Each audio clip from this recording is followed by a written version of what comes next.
Sungguhnya segala yang datang kepada kita adalah mahunya Allah, sama ada untuk memberi peringatan kepada kita ataupun untuk memberikan tanda-tanda kasih sayang kepada kita ataupun untuk memberi teguran-teguran kepada kita supaya apa yang kita lakukan itu benar-benar bertunjang, tidak lain dan tidak bukan kerana Allah. Ini kekuatan pertama yang kita nak angkat. Antara banyak-banyak hal, banyak-banyak sebab yang membuat hati kita lapang, maka sebab yang paling besar, sekali lagi kita ulang, sebab yang paling besar apabila kita sudah mengaku, kita sudah kata-kata membaiki hubungan tauhid kita dengan Allah, untuk membangun hubungan yang paling jelas dengan Allah, sehingga kita merasa apa kita kata hubungan itu hubungan yang pernah, yang sedang, yang akan hidup selama-lamanya. Sebab itu mengakui ada Allah tak cukup, merasa ada Allah juga tak cukup, tetapi yang kita nak akan cukup ialah apabila kita tahu ada Allah, kita rasa ada Allah, maka kita tampilkanlah kelakuan harian kita mengikut apa yang dimahu oleh Allah. Maka kekuatan kita, ilmu kita bergantung pada apa yang kita buat setelah kita mendapat ilmu tersebut. Jadi kalau kita terus-terus belajar ilmu tapi tak sempat untuk mengamalikannya, kita bimbang ilmu itu akan hilang begitu saja. Seperti air lalu yang tidak ada sekatan, maka dia akan lintas hormat saja dalam kepala kita dan akhirnya kita tidak dapat ingat lagi apa yang kita belajar, dan kita pastinya kalau tak ingat maknanya tak mampu untuk membuat amalnya berdasarkan ilmu tersebut. Sebab itu sekali lagi kita nak bangun kekuatan. Menulis itu merupakan satu daripada peringatan Allah. Dalam surah yang pertama, Iqra, kami mengajar kamu dengan pena. Mengapa kita mengajar kamu dengan pena sedangkan Rasulullah tidak boleh menulis dan tidak boleh membaca? Tetapi dalam Iqra disebut kami mengajar kamu dengan pena. Bermakna dalam setiap kesempatan, dalam setiap ruang, dalam setiap sesi pembelajaran, jangan lupa bawa nota, jangan lupa menulis, jangan lupa mencatat. Kerana menulis dan mencatat itu merupakan sebahagian daripada bukti bahawa kita sungguh-sungguh untuk belajar ilmu tersebut. Kita sungguh-sungguh untuk belajar ilmu tersebut. Sebab itu sekali lagi kita biasanya diberikan ruang-ruang yang membuat kita lupa, sibuk, yang membuatkan kita tak ingat.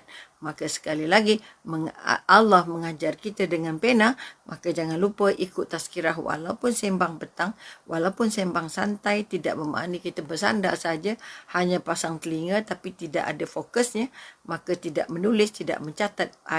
Apa kita kata, ilmu tu lalu seperti air sungai sahaja. Tidak singgah jadi kekuatan, tidak singgah jadi hadiah, tidak singgah sebagai modal untuk kita berubah. Sebab itu sekali lagi, mari kita sama-sama melihat balik tajuk ini, kerana dia merupakan satu daripada panduan-panduan yang boleh membuat hati kita menjadi lapang, insya-Allah. Kita katakan yang membezakan kita dengan orang kafir ialah kita beriman kepada Allah dan mereka tidak beriman kepada Allah, dan mereka beriman kepada selain Allah. Itu bezanya. Kalau kita kata hati yang lapang, hati yang tenang, itu bermulakan dengan hubungan dengan Allah yang sangat sihat, hubungan dengan Allah yang sangat jelas, hubungan dengan Allah yang sangat dekat, hubungan dengan Allah yang sentiasa dibaharui, sentiasa diberi taubatnya, dan sentiasa disiram dengan zikir dan tasbihnya, tahmidnya dan sebagainya. Maka kalau kita kata, kalau kita benar-benar percaya dengan Allah, maka tidak ada benda di luar kuasa Allah yang kita terima. Kita terima Allah sebagai nombor satu, kita terima Allah sebagai pencipta kita, kita terima Allah sebagai orang yang nanti akan mengurus hal hidup kita, dan juga orang yang akan kita temui untuk merasa nikmatnya syurga. Ini kekuatan. Dalam syurga saja kita boleh tengok Allah, kita boleh jumpa Allah, di tempat lain tak ada. Oleh itu semua kita harus berazam, harus berbuat cita-cita untuk berjumpa Allah. Sebab itu pintunya ialah mendapat syafaatnya Rasulullah, memudahkan kita masuk ke syurga Allah dan akhirnya dapat menatap wajah Allah. Kerana tidak ada nikmat paling besar selain daripada nikmat dapat menatap wajah Allah. Inilah impian-impian yang harus kita kentalkan ke dalam diri kita untuk menjadikan kita benar-benar dekat dengan Allah, kita benar-benar taat dengan Allah dan akhirnya benar-benar ingin bertemu dengan Allah, rindu dengan Allah. Maka kita tidak akan lagi takut dengan kematian, kita tak akan susah hati lagi dengan kematian, kerana kematian sahajalah yang mampu menemukan kita dengan kekasih yang namanya Rasulullah dan Allah Subhanahu wa taala. Okey. Itu yang pertama. Kita dah tengok semalam surah Toha ayat 124 juga, ini sebagai ulangan. Dan barang siapa berpaling dari peringatanku, ini Allah bagi amaran. Siapa yang tak nak bertuhankan aku, berpaling dari apa yang aku ajar, apa kita kata, maka sesungguhnya baginya kehidupan yang sempit.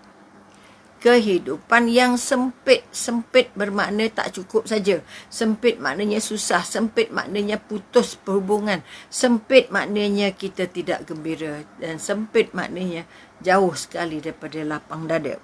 Maka kita katakan, bila kita kata Allah bagi sempit dan kami akan himpunkannya pada hari kiamat dalam keadaan buta. Ini yang paling kita takut. Kalau di dunia ni buta, sekurang-kurangnya ramai orang nak tolong. Tapi di akhirat besok kita semuanya nafsi-nafsi. Semua mengikut kemampuan sendiri. Sebab itu sekali lagi mari kita bangun kekuatan bahawa meyakini adanya Allah dan mengingkari bahawa maha agungnya Allah itu menentukan sama ada hati kita lapang atau hati kita sempit. Sebab itu siapa yang merasa hatinya sempit, maka cepat-cepatlah menyemak. Allah jadikan dia kehidupan yang sempit. Sempit kadang-kadang hartanya banyak tapi tak membuat dia merasa mewah. Sempit maknanya ada dah ruang dah. Maknanya kita kata berasa tak cukup itu sempit otak.